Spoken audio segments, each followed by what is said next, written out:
Mga kapatid, tahimik yung usapan namin. Kasi mukhang mayroong machichismaks dito. Okay, sir. Anong pangalan mo, sir? Nathaniel Fernandez po. Nathaniel Fernandez. Apo. Oo. Ito ba nagawa na ba namin dito to? Hindi pa. Nagawa niyo na po. O ano ba yung nakaraang problema nito dati? Speed sensor naman po. Speed. Yun yung low power. Tapos Low kayo power. lang din yung Speed sensor. kayo lang din yung nakagamot. Kaya bumalik ako dito. Pero bakit dumaan ka kay Cavite pa po kasi. Meron ba siyang branch sa Cavite? Opo, meron. Okay. Si yung naghahamon sa akin na karera daw kami sa Baguio. Oo, nasakyan daw niya ng puno ng kaba ng bigas yung kanyang laruan. Hindi naman ako pumapatol sa ganun eh. Kasi bad yun kasi ang lit-lit na nga ng sasakyan mo, pahirapan mo pa. Anyway, sir, ano ang nakita ni dito nung pina-scan? Ayan, tingnan natin. Ayan po. Okay, cellphone ni sir to ha. Hindi ko na to in-scan kasi na-scan ka na rin kay New J6 sa Banawe. Okay, sa Banawe. Same lang po yung lumabas. So ito galing to kay So sabi doon, PO405 exhaust gas recirculation, sensor A, circuit low. Pag circuit low may connection 'yon. Pero malamang meron ngang issue doon sa EGR. Pero doon sa PO653, sensor reference voltage B, circuit high. Ano ang sabi nila dito, sir? Hindi po sila gumagawa niya. Si MD, ano sabi niya? Ay, nirecommend lang po ako sa ibang shop. Kasi hindi sila... Hindi ni-recommend sa Autorans, hindi? Hindi po.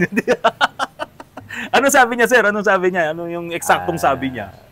Pag electrical issue, hindi sila gumagawa. So, may ibang shop silang pinagbabatuhan ng trabaho. Opo. Yan yung sa Cavite. Hindi. Kay kay Reyes po. Kay Reyes yun. Pero si MD, ano sabi niya? Yun ang gusto kong marinig eh. Yun nga, hindi po nila. Hindi sila gumagawa ng ganito. So, hindi na ginalaw pagka-scan. Okay. After. So mga kapatid, bigyan ko lang ng konting explanation. Kukontakin natin yung kaibigan natin, si AI. No? Si AI kasi malaki talaga na itutulong yan kapag ka nagbabasa tayo ng mga error codes. Ayan. So si error code sa P0653, sensor reference voltage B, circuit high. Ito muna sir ha. Pag circuit high kasi, kami ng mga technician, kami ng mga electronics technician, pag high resistance, ibig sabihin, putol. Walang continuity yung kuryente at yung voltahe. Kaya nga high eh. Halimbawa, kumuha ka ng resistor na 5 million ohms, inilagay mong ganun sa kuryente, hindi ka makukuryente kasi sobrang high nung resistance. Yeah. So, ganun na nangyari. Kapag ka circuit high, walang flow ng current, walang flow ng kuryente, considered yung pyesa mo ay may sira. Ano ba sabi nila? Pumunta sa electrician, sabing ganon. Tapos doon na, ipa-diagnose if ever, doon na rin. Pero pumunta ka kay Ray Electricals, isa sa pinakamagaling yan dito sa Marikina. Nag-recommend din ako kay Ray. Ano sabi ni Ray Electricals? Dumayo rin ako. In-scan, same din yung lumabas. Oo. So sabi nila, probable ang issue, ECU. So, ECU? ECU, EGR. So, di rin daw sila gumagawa. Oo. Hindi sila nagpo-program. So, binato ulit ako sa ibang shop naman. Ayun. Pero hindi ka na pumunta sa iba. Dito ka na pumunta. Pumunta rin ho ako. Pumunta ka rin doon? Pumunta rin ho ako. Same story? So, iti-testing nila pero babaklasin. Maulan po nun. So, sabi ko, nagpa-quote na lang ako if ever. Tapos gagalawin yung ECU. Doon ako nabahala kasi... Oo. Kasi ito na ECU. Mahirap. Medyo mahal pag nasira. Okay. Medyo mahal talaga yon.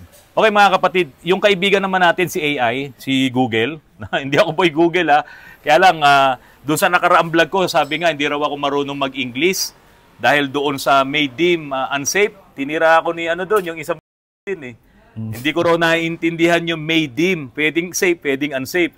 Pero kailangan maintindihan mo rin talaga yung English. So tanungin natin si AI. Sabi ni AI dito sa PO653, fault code means sensor reference voltage B, circuit high. Yun mismo, yun nandun sa cellphone mo.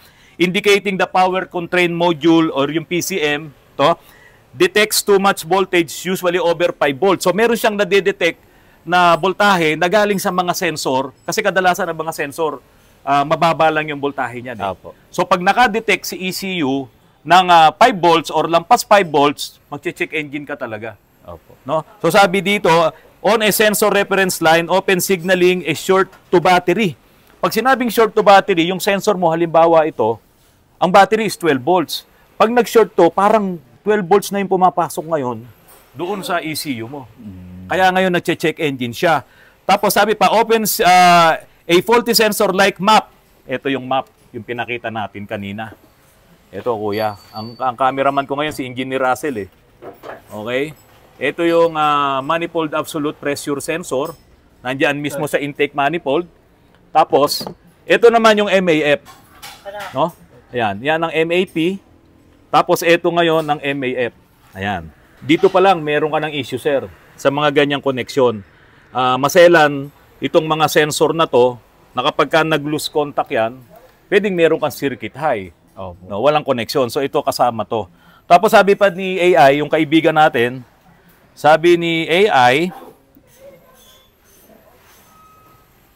ayan, may tumatawag po kasi.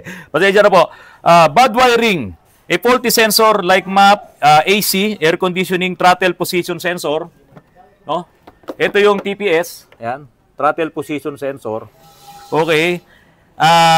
Or even an internal PCM issue. Yun na yun. Yung pinakahuli na sinasabi niya, yung internal power control module issue. Tapos, leading to poor performance, limp mode, or starting problems. Nahirapan ka ba mag-start minsan? Hindi naman po. Hindi naman.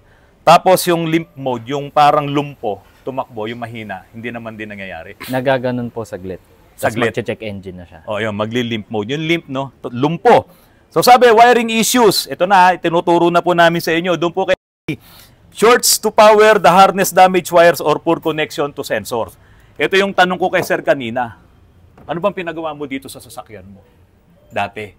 Medyo nag-isip ka eh. Ano bang pinagawa mo dito? Madami-dami naman, luma na. Pero palit lang naman ho, yung intercooler, pinalitan ng bago kasi na-damage.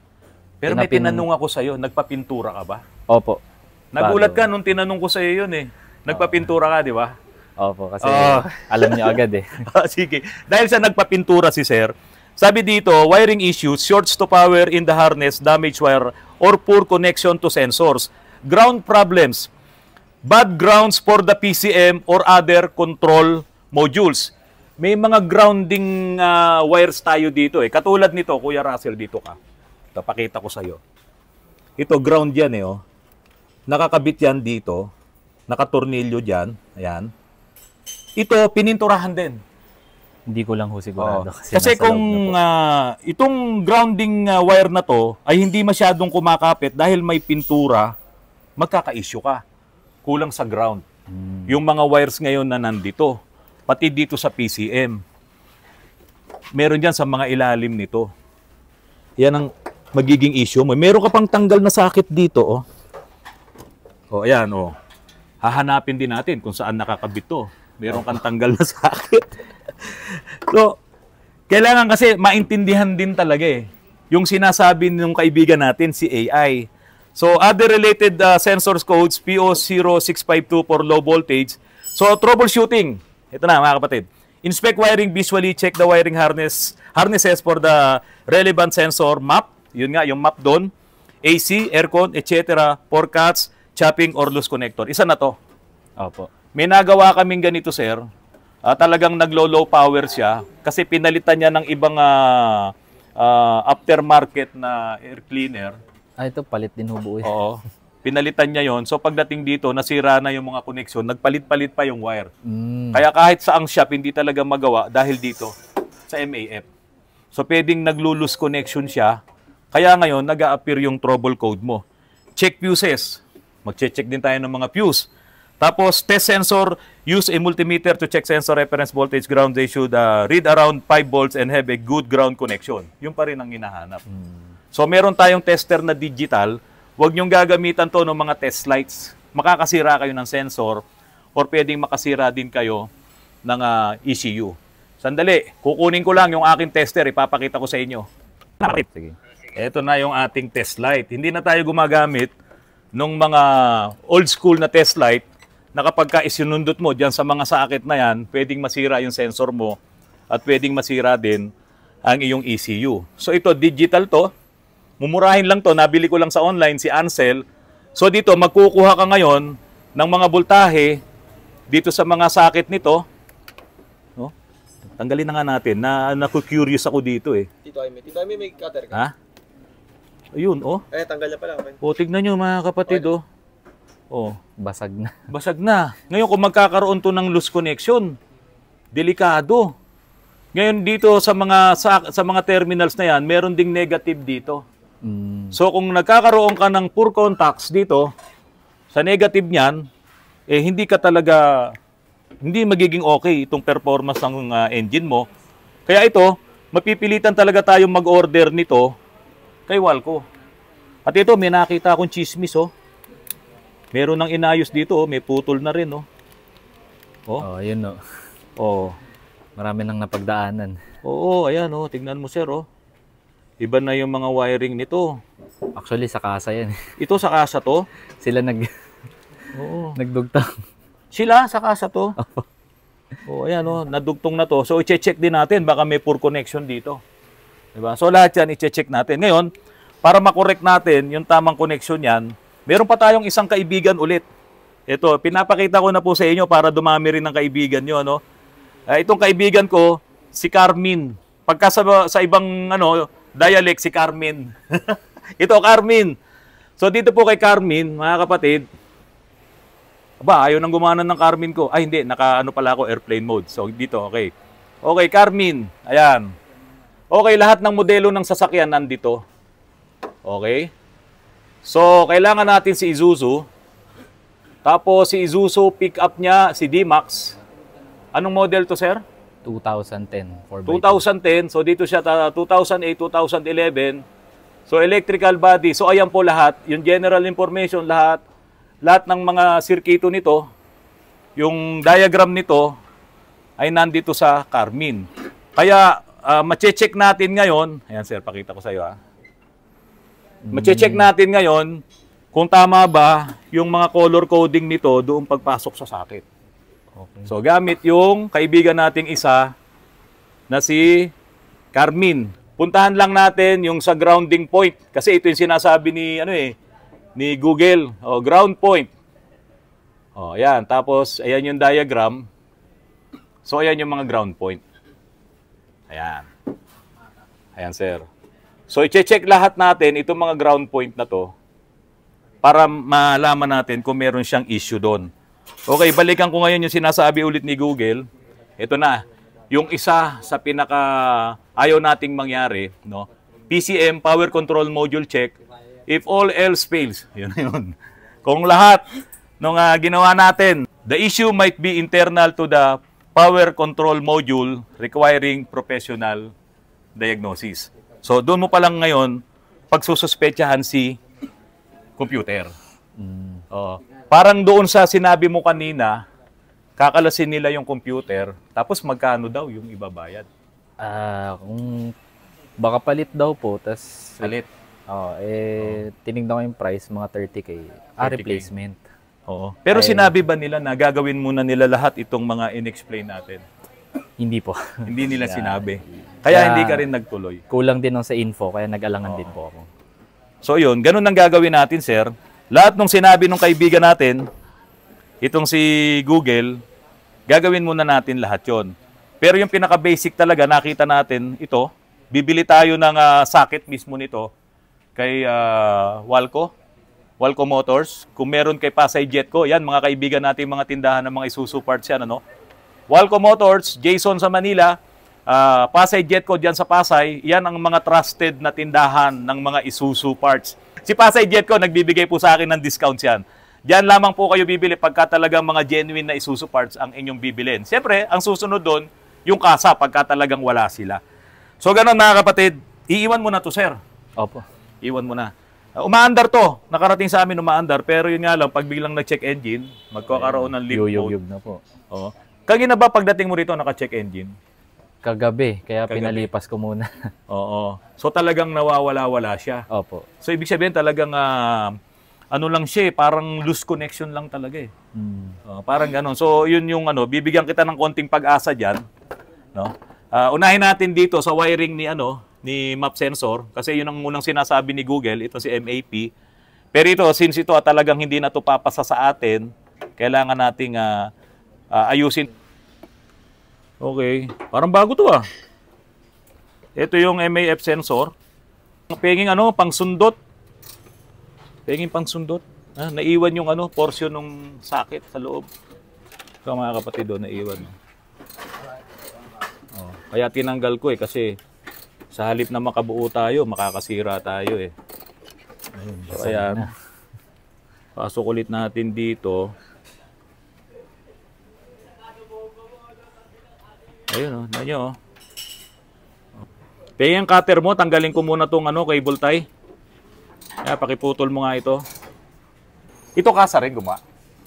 Hindi, tatay ko na ho kasi na durog na eh, nalalaglag na yung mga Akala plastic ako kasa rin gumawa nito eh. Ayun, pumasok naman pala. Yun ang worry ko kasi baka hindi pumasok eh. Tapos pa-start natin kay sir. Tingnan natin kung may check engine tayo. Pakibalik yung tornilyo, Kuya Jaime. Sige, paki-start mo. Tignan natin kung may check engine. Sige.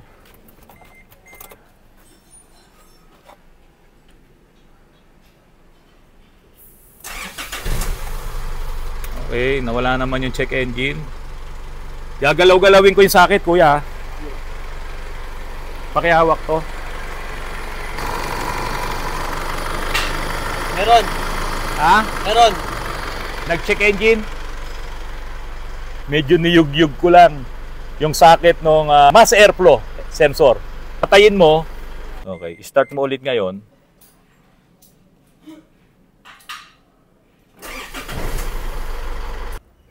Ayan.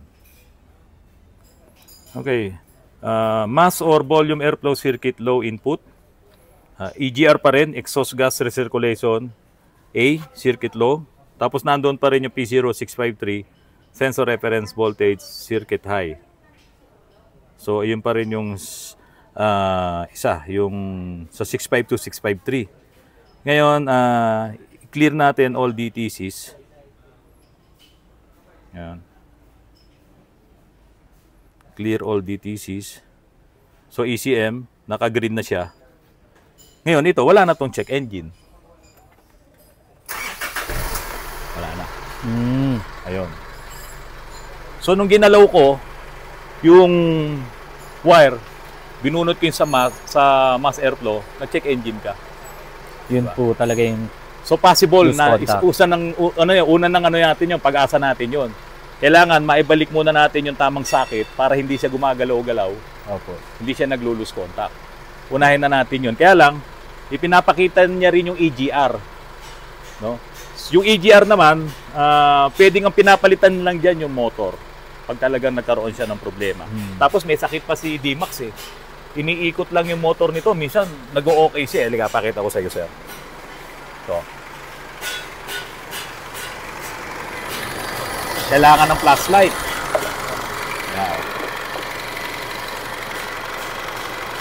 Yan. Nakita mo yung motor na yan, sir? Minsan, iniikot lang yan. Nagiging okay siya. Kaya lang, pag hindi talaga naging okay, magpapalit tayo ng buong assembly na yan, yung EGR na yan. Opo. Ayan. Kapag ka may problema yung EGR. So sa tindi ng vibration nitong engine mo, lalo na sa umaga na malamig, mas nagba-vibrate yan. Nagba-vibrate din to eh. Sa umaga rin po nag-check engine eh. Oo, nagba-vibrate din yan. Tapos ganito yung socket mo. Opo. Diba? So, no talaga yan. Hindi pwede yan. So, ito, kailangan muna makabili tayo ng socket na to. Yung original, para same yung color coding ng wiring harness natin. So, doon muna tayo bago tayo lumipat dito. Okay. Kasi natatanggal eh. Pag talagang hindi mo naalis yung error, possible meron dito. Or talagang sira yung sensor mo. Pero since nawawala, nadidelete yun. Tama yung sabi ni Google, mukhang may loose contact. Mga kapatid, maraming salamat sa patuloy na pagtangkilik niyo po sa aking channel. Lagi po kayong manunood dahil binibigay po natin yung mga diskarte at yung mga tips kung paano nyo iayos ang inyong mga sasakyan. Magandang hapon po. Maraming salamat sa inyong lahat.